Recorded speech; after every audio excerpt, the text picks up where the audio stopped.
ఈ పౌడర్ వాడితే నిజంగా తగ్గుతావు అంటే? నాకెందుకు తగ్గుతావు అనిపిస్తుంది. ఎందుకు అనిపిస్తుంది?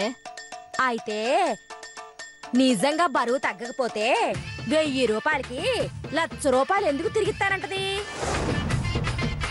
కానీ ఆ అనసూయ అసలే పెద్ద పీసినారి. ఏలికేస్తే కాలికి, కాలికేస్తే ఏలికేసి పైసా ఇవ్వకపోతే ఏం చేస్తాంరా? నిజమే. కాకపోతే అనసూయ ఇదివరకట్లా లేదట్రా. డబ్బులు బాగా ఖర్చు పెడుతుందట.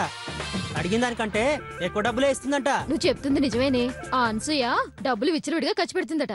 అవునరా, మొన్న కబడ్డీ పోటీ పెట్టి మన సుజాతకి 45 లక్షలు ఇచ్చిందంట.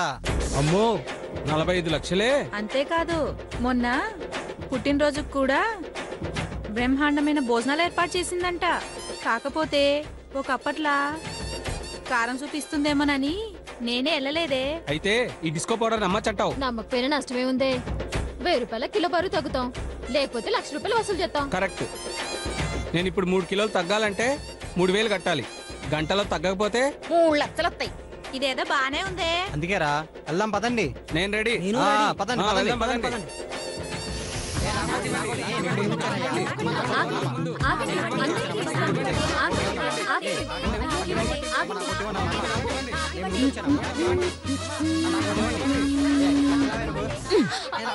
ఏంది పుల్లమ్మా, పందుల గుంపులు చూసినావు కదా? వీళ్ళందరినీ జుట్టు పట్టి నేలకేసి ఉతికినా 100 గ్రాములు కూడా బరువు తగ్గేదే లేదు.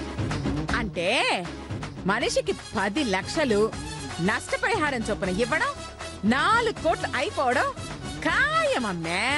వెళ్ళి బ్యాగ్ సర్దుకో, ట్రైన్ కి టైం అవుతుంది.